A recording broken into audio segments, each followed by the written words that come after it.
Calm your mind with chakra-based meditation music. Saregama Karwa Wellness.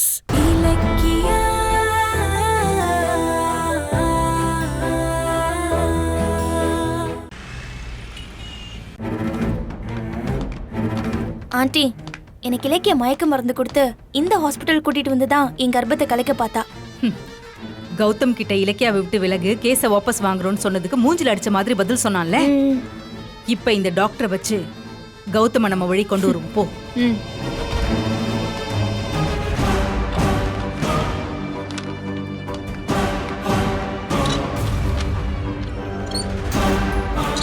எப்படி இருக்கீங்க doctor? நல்லா இருக்க. இனிமே நீ நல்லா இருக்க முடியாது. என்ன சொல்றீங்க? இப்ப எதுக்கு வந்திருக்கீங்க? இவங்க என்னோட ஆண்டி.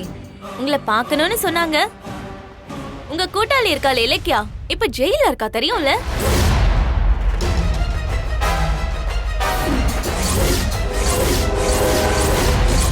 எதுக்கு? எதுக்கா? ஒரு பொண்ணுக்கு மயக்க மருந்து கொடுத்து அவ கர்ப்பத்தை கலைக்க பார்த்தா ஜெயில போடாம மாலை போட்டு மரியாதை பண்ணுவாங்களா?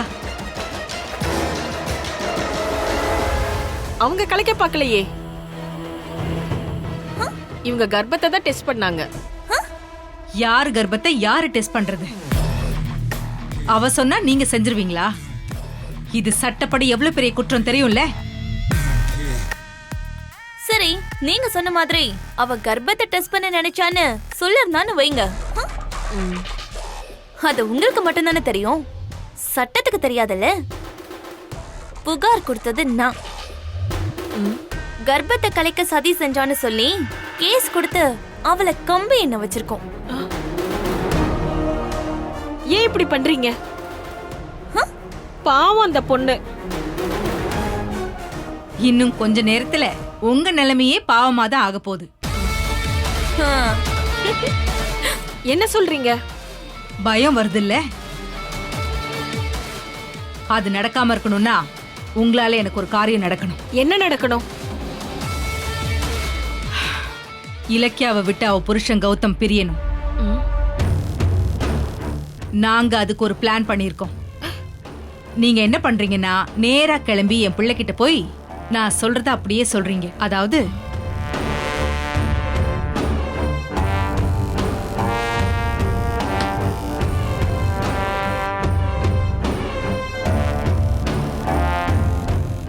அந்த மாதிரி பண்ணணும். புரியுதா? ஐயோ, இதெல்லாம் ரொம்ப பாவம். என்னால செய்யவே முடியாது. நீங்க முதல்ல ஹாஸ்பிட்டலை விட்டு கிளம்புங்க. இத பாருங்க டாக்டர், நாங்க சொல்றத செய்யலன்னா நீங்க அந்த ஹாஸ்பிட்டலை விட்டு ஒரேடியா கிளம்ப வேண்டியதுதான். நான் சொல்றது உங்களுக்கு புரியல? ஏன் கருவை கலைக்கிறதுக்கு நீங்களும் இலக்கியமும் சேர்ந்து சதி செஞ்சீங்கன்னு கேஸ் கொடுத்துருவேன். உங்களை அரெஸ்ட் பண்ணி இந்த ஹாஸ்பிட்டலுக்கே சீல் வச்சிருவாங்க. ஓகேவா?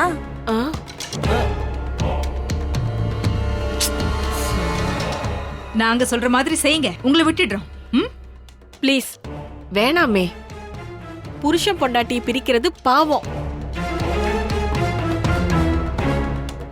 என்ன அந்த பாவத்தை செய்ய சொல்லாதீங்க.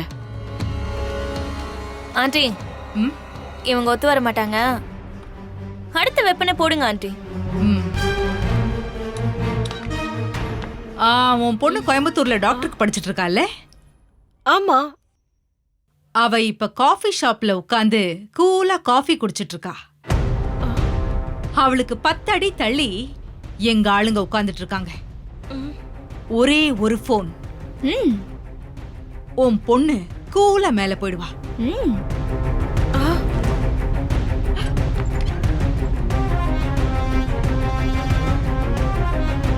ஐயோ வேணாம், என் பொண்ணை விட்டுருங்க.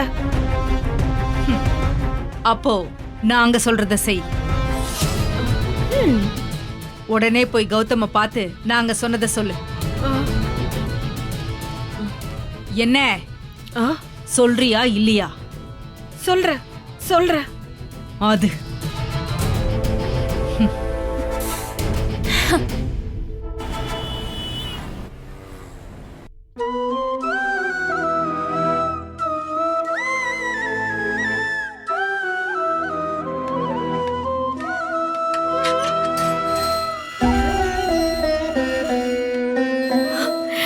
கௌதம். இலக்கியா, கௌதம் எப்படி இருக்கீங்க கௌதம்? நேத்து தானே பார்த்தோம். எப்படி இருக்கீங்கன்னு கேக்குற? இந்த கேள்வியை நான் கேட்க வேண்டியது, ஆனா நீ கேக்குற. உன்னை விட்டுட்டு நான் சந்தோஷமா இருப்பேனா? ஒவ்வொரு நிமிஷமும் ஒரு யுகமா கழியுது.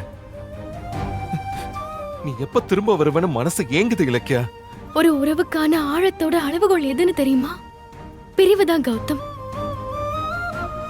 இந்த 2 நாளா நான் உங்களை பிரிஞ்சிருக்கிற போதான் நாம எப்படியெல்லாம் அந்யூன்யமா வாழ்ந்திருக்கோம்னு நான் உணர்றேன் கௌதம். பிரிஞ்சதை நினைச்சு நீ கவலைப்படுற, ஆனா நம்மள ஒருத்தங்க நிரந்தரமா பிரிக்கிறதுக்கு திட்டம் போடுறாங்க. யார் கௌதம்? வேற யாரு? அந்த பைரவி அம்மா தான். என்னாச்சுன்னு தெரியுமா? நான் நினைச்சா எந்த பிரச்சனையும் இல்லாம இலக்கியா சீக்கிரம் வெளியே வருவா. எப்படி எப்படி சீக்கிரம் வெளியில வருவா? உனக்காக நான் அவளை ரிலீஸ் பண்ண வைக்கிறேன்.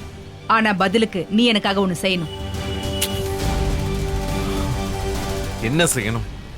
நீ இலக்கியாவை பிரியணும். நீ இலக்கியாவை விட்டுட்டு மறுபடியும் ஏன் புள்ளையா நம்ம வீட்டுக்கு வரணும். இதுக்கு சம்மதிச்சா இலக்கியா மேல இருக்க கேஸ வாபஸ் வாங்க வைக்கிறேன். இத பாருங்க, உங்களோட எந்த ஐடியாவும் இனிமே எனக்கு தேவை கிடையாது. சும்மா உணர்ச்சி வசப்பட்டு பேசிட்டு இருக்காத. பிராக்டிக்கலா யோசிச்சு பாரு. இப்ப உன் முன்னாடி 2 ஆப்ஷன் இருக்கு. ஒண்ணு, காலம் பூரா இலக்கியா ஜெயில கிடக்கணும். அவளுக்காக நீ வெளியே உட்கார்ந்து அழுதுகிட்டே இருக்கணும். 2, இலக்கியா சுதந்திரமா வெளியில வரலாம். ஆனா நீ அவளை விட்டு பிரியணும். இதுல எது வேணும் நீயே முடிவு பண்ணிக்கோ. நீ கேஸ்ல சிக்கினதும் உடனே இலக்கியாவை விட்டு என்கிட்ட வந்து பேரம் பேசுறாங்க தெரியுமா? இலக்கியாவா உன் லைஃப் ஆன எனக்கே சாய்ஸ் கொடுக்கறாங்க. இலக்கியா தான் என் லைஃப்னு அவங்களுக்கே புரிய மாட்டேங்குது. அவங்க உன்னே குறி வைக்கிறாங்களே ஏன்? கௌதம், ஒன்னு அழிக்கிறது ரொம்ப ஈஸி, ஆனா உருவாக்குறது தான் கஷ்டம். எது ஈஸியோ அத கெட்டவங்க எடுத்துக்கிறாங்க.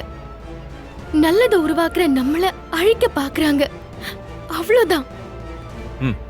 ஆனா ஒண்ணு மட்டும் தெளிவா புரிஞ்சிருச்சு இலக்கியா. நீ இந்த கேஸ்ல மாட்டிக்கிட்டதால தான் அஞ்சலியும் பைரவியம்மாவும் நம்மள பிரிக்க நினைக்கிறாங்களோன்னு நினைச்சேன். ஆனா நம்மள பிரிக்கிறதுக்காக தான் இந்த கேஸ்லயே உன்னை மாட்ட வச்சிருக்காங்க. இப்பதான் புரியுது. அதெல்லாம் விடுங்க கௌதம். வக்கீல பார்க்க போனீங்கல்ல, அது என்னாச்சு? அவர் என்ன சொன்னாரு? உன்னை வெளியில எடுக்கிறது ரொம்ப கஷ்டம்னு சொல்றாரு.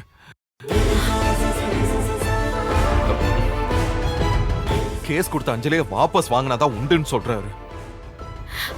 அதெல்லாம் நடக்காத காரியமாச்சே கௌதம். அப்ப எனக்கு தண்டனை கிடைக்கிறது உறுதியா? சொல்லுங்க கௌதம். ஏய் சச்சா, நான் அப்படி நடக்க விட்டுருவனா? இந்த பாரு, உன்னை வெளியில கொண்டு வராம என் போராட்டம் ஓயாது. இல்ல, இனி யாரையும் நம்பி பிரயோஜனம் இல்ல. நானே களத்துல இறங்குறேன். உனக்கு எதிரா இருக்கிற அத்தனை எவிடன்ஸ் அடிச்சு காலி பண்றேன். சரி, எனக்கு ஒரு விஷயம் சொல்லு. நீயும் அந்த ஓடி போன இளநீ கடைக்காரனும் மருந்து கலக்கிற விஷயத்தை பத்தி பேசும்போது பக்கத்து இளநீ கடைக்காரன் பார்த்தானா? இல்ல கௌதம், அதுக்கு சான்ஸே இல்ல. எங்களை சுத்தி யாருமே இல்ல. அப்படியே அவன் எங்களை பார்த்திருந்தாலும் நாங்க பேசினது நிச்சயமா அவனுக்கு கேட்டிருக்காது. ஏன்னா நாங்க மெதுவா தான் பேசணும். அப்புறம் எப்படி அவன் சாட்சி சொன்னான்? அது அந்த அஞ்சலி ரெடி பண்ண போலீஸ் ஆச்சுங்க. இல்ல இல்ல, எனக்கு இன்னொரு டவுட் இருக்கு. அது நீயும் அந்த இளநீ கடைக்காரனும் பேசுனது சிசிடிவி ஃபுட்டேஜ்ல இருக்குன்னா அப்ப அதுல நீ மருந்து கலக்கிறதும் இருந்திருக்கும்ல? ஆனா அஞ்சலியும் போலீஸும் அதை விட்டுட்டு எதுக்கு புதுசா ஒரு போலீஸ் ஆட்சியை ரெடி பண்ணணும்? ஆமா, நீ தானே மருந்து இளநீல கலந்த?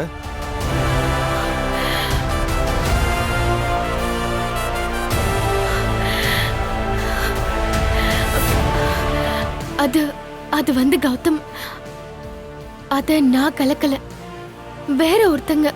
என்ன என்ன சொல்ற? யாரு? அது அது அவங்க எனக்கு தெரிஞ்சவங்க. அப்புறம் ஏன் அவங்கள இந்த கேஸ்ல சேர்க்கவே இல்ல? அந்த அஞ்சலிக்கு என்னதானங்க பழி வாங்கணும், அதான் அவங்கள விட்டுட்டா. அப்ப மருந்த கலக்குனது வேற யாரோன்னு தெரிஞ்சா கோர்ட் ஒன்ன விடுதலை பண்ணிரும்ல? ஐயோ, அந்த அம்மா பாவம் கௌதம்.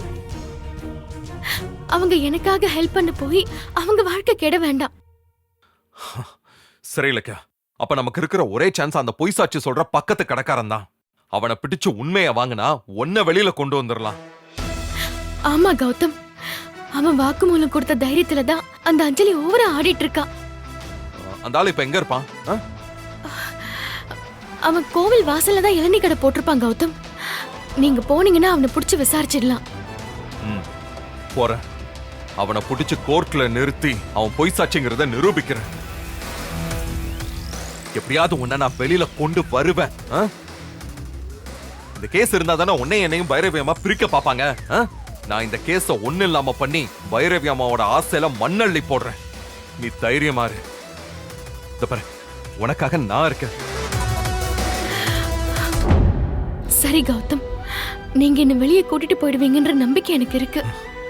இலக்கியா, எல்லா சதியையும் முறியடிக்கிறேன். கண்டிப்பா உன்னை வெளியில கொண்டு வருவேன். சரி கௌதம், தைரியமா இரு. நான் வரேன்.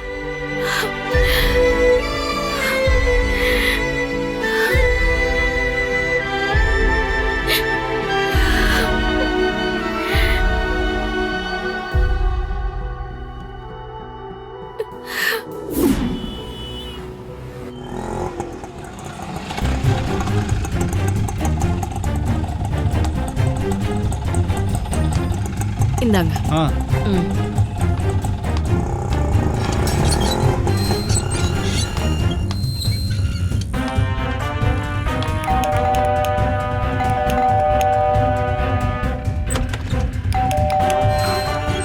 சொல்லுங்க. நீங்க? நான் டாக்டர் சாந்தி. ஆ. அஞ்சலியோட கர்ப்பத்தை டெஸ்ட் பண்றதுக்காக இலக்கியா அவங்கள ஹாஸ்பிடலுக்கு கூட்டிட்டு வந்தாங்க. ஓ, நான் இலக்கியாவோட ஹஸ்பண்ட் தான். உள்ள வாங்க. ம்.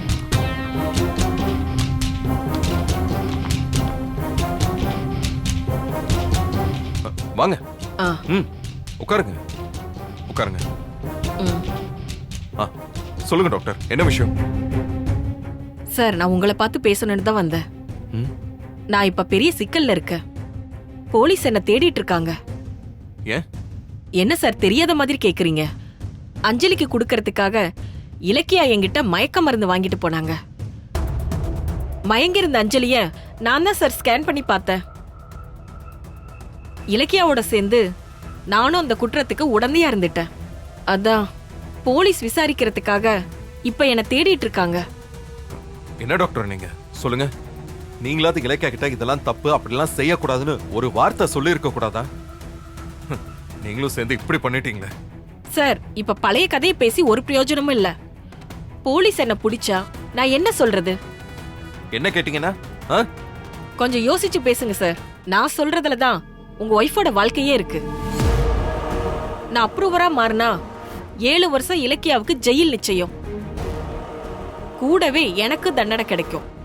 அது விஷயமா தான் உங்ககிட்ட பேசிட்டு போலான்னு வந்தேன். இலக்கியாவோட சேர்ந்து நானும் ஒரு பெரிய தப்பு பண்ணிட்டேன். குற்றம் ப்ரூவ் ஆனா என் ஹாஸ்பிட்டலையே இழுத்து மூடிடுவாங்க. அங்க வேலை பார்க்கற 60 பேருக்கும் வேலை போயிடும்.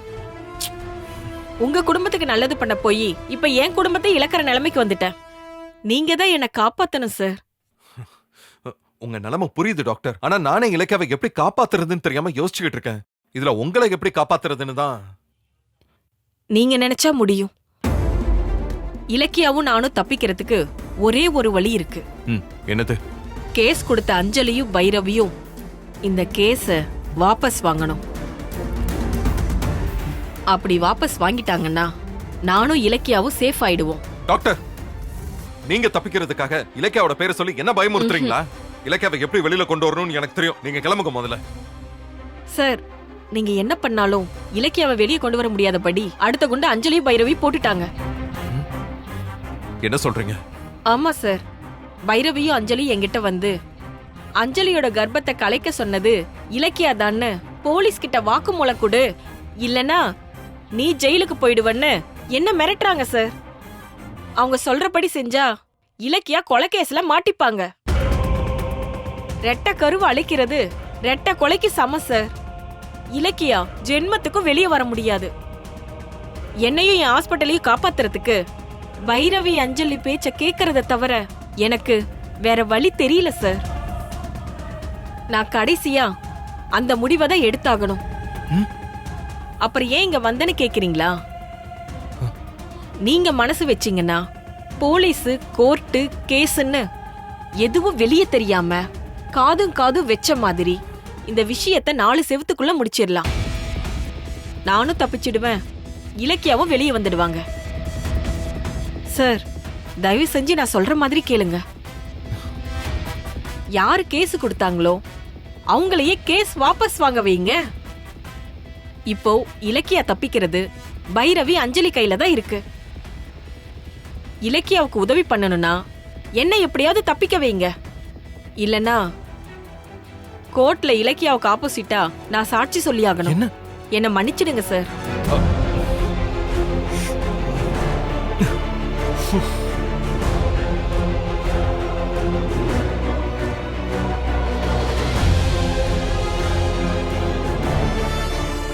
வயிற்றுல இருக்கிற 2 குழந்தைகளை கொலை பண்ண முயற்சி பண்ணதா மர்டர் அட்டெம்ப்ட் கேஸ். ஜட்ஜ்மெண்ட் நிச்சயமா இலக்கியாவுக்கு எதிராக தான் வரும். சார் சார் என்ன சார் இப்ப என்னதான் சார் பண்றது? நான் சொன்ன மாதிரி அஞ்சலி பைரவி கிட்ட பேசி கேஸ வாபஸ் வாங்க வைங்க. இல்லன்னு வைங்க, இலக்கியாவுக்கு 7 வருஷ தண்டனை கன்ஃபார்ம். என்னோட டீலுக்கு ஒத்துக்கிட்டா அடுத்த நிமிஷமே இலக்கியாவை நான் வெளியில வர வைப்பேன்.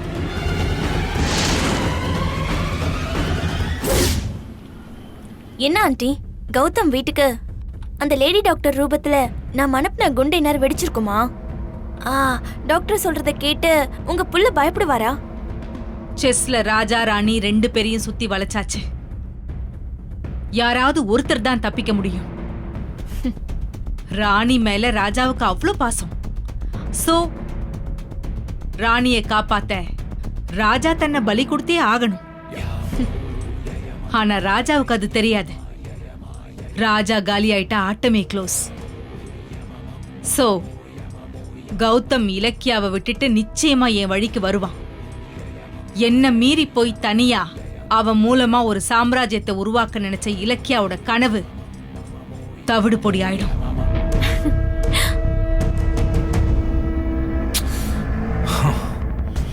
சரி, ஒரு நிமிஷம்.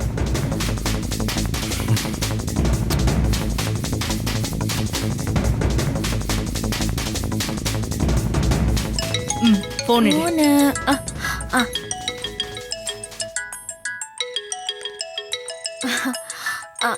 கௌதம் தான் போன் பண்றாரு. நான் சொல்லல, நான் அனுப்பின குண்டு இந்நேரம் வெடிச்சிருக்கும். அதான் அலறி அடிச்சுக்கிட்டு போன் பண்றான். குடு. சொல்லு கௌதம். நான் உங்ககிட்ட கொஞ்சம் பேசணும்.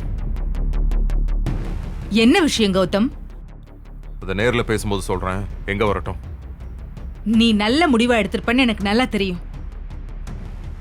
இடத்தை ஃபிக்ஸ் பண்ணிட்டு லொகேஷன் அனுப்புறேன், அங்க வந்துரு. நான் உனக்காக வெயிட் பண்றேன். சரி. ரொம்ப தேங்க்ஸ் கௌதம். என் வாழ்க்கை காப்பாத்தின கடவுள் நீங்க. நான் கிளம்புறேன்.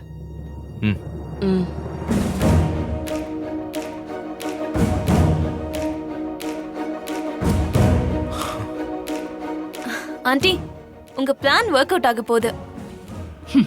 எங்க அடிச்சா எங்க வலிக்கும்னு இந்த பைரவிக்கு நல்லா தெரியும். இலக்கியாவை கௌதம் கிட்ட இருந்து பிரிக்கணுங்கிற என் நெடுநாள் கனவு இப்ப நிறைவேற போகுது.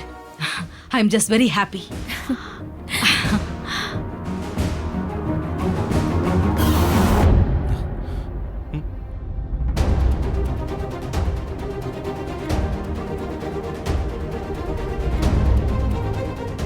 கண்ணை கொடுத்துட்டு ஓவியம் வாங்குறது முட்டாள்தனம்னு சொல்லுவாங்க. நான் இப்ப அந்த காரியத்தை தான் செய்ய போறேன். சாரி இலக்கியா.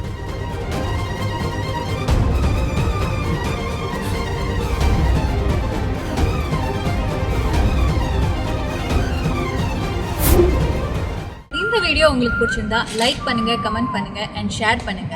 மறக்காம சரிகமா டிவி ஷோஸ் தமிழை சப்ஸ்கிரைப் பண்ணுங்க.